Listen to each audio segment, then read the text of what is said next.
মহার্ঘ ভাতার চূড়ান্ত তারিখ। আসসালামু আলাইকুম। মহার্ঘ ভাতার চূড়ান্ত তারিখ 15ই মার্চ 2025। অর্থ উপদেষ্টা যা জানালেন, সরকারি চাকরিজীবীদের জন্য বড় সুখবর। বিস্তারিত আলোচনা করার পূর্বে আপনাদের কাছে একটি ছোট্ট রিকোয়েস্ট করতেছি। এখন পর্যন্ত যারা আমাদের এই চ্যানেলের নতুন সদস্য রয়েছেন, তারা অবশ্যই চ্যানেলটি সাবস্ক্রাইব করে পাশে থাকা বেল আইকনটি অন করে দিন।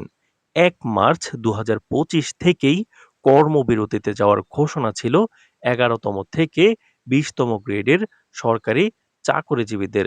সরকারি চাকরিজীবীরা বিভিন্ন সময় আন্দোলন করেই আছেন। তবে সরকারের পক্ষ থেকে কোনো পদক্ষেপ না নেওয়ায় সরকারি চাকরিজীবীরা দুঃখ প্রকাশ করেন।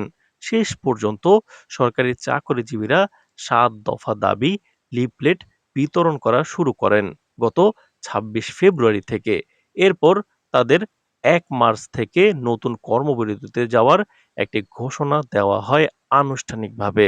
আপনারা অবগত আছেন, অন্তর্বর্তীকালীন সরকার মহার্ঘ ভাতার জন্য ৭ সদস্য বিশিষ্ট একটি কমিটি গঠন করেছিলেন, যেখানে বিভিন্ন মন্ত্রণালয় এবং অধিদপ্তরের উপদেষ্টাদেরকে নিয়ে এই কমিটিটি গঠন করা হয়। এক পর্যায়ে অর্থ মন্ত্রণালয় থেকে মহার্ঘ ভাতার বিষয়ে একটি সুপারিশ পেশ করার কথা ছিল। ১১তম থেকে ২০তম গ্রেডের সরকারি চাকরিজীবীদের সর্বোচ্চ ৭,০০০ টাকা পর্যন্ত মহার্ঘ ভাতা দেওয়ার একটি চূড়ান্ত পদক্ষেপ ছিল অর্থ মন্ত্রণালয়ের। তবে বিভিন্ন রাজনীতিবিদ এবং অর্থনীতিবিদদের টানাপোড়েনে পড়ে অন্তর্বর্তীকালীন সরকারের প্রধান উপদেষ্টা এই মহার্ঘ ভাতা নিয়ে কিছুটা পিছিয়ে যায়। ভিডিওটি চলাকালীন সময় আপনাদের কাছে ছোট্ট একটি রিকোয়েস্ট করতেছি। এখন পর্যন্ত যারা আমাদের এই চ্যানেলের নতুন সদস্য রয়েছেন, তারা অবশ্যই চ্যানেলটি সাবস্ক্রাইব করে পাশে থাকা বেল আইকনটি অন করে দিন। তো বিষয়টি নিয়ে সরকারি চাকরিজীবীদের ভিতর অনেকটা হতাশা সৃষ্টি হয়। তো দর্শক, এদিকে বিভিন্ন গণমাধ্যমে বলা হচ্ছে আগামী ১৫ই মার্চ থেকে মহার্ঘ ভাতা কার্যকর হবে সকল সরকারি চাকরিজীবীদের জন্য। তাই প্রাথমিকভাবে ধারণা করা হচ্ছে ১৫ই মার্চের মধ্যে এই মহার্ঘ ভাতা কার্যকর হবে।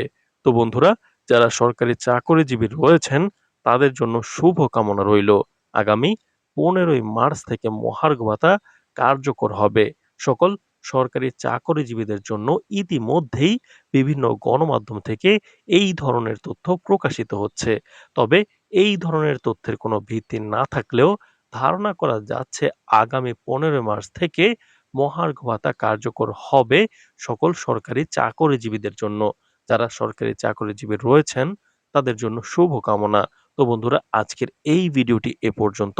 আশা করি ভিডিওটি থেকে অনেক উপকার পেয়েছেন। যদি উপকার পেয়ে থাকেন তাহলে অবশ্যই চ্যানেলটি সাবস্ক্রাইব করে পাশে থাকা বেল আইকনটি অন করে দিন।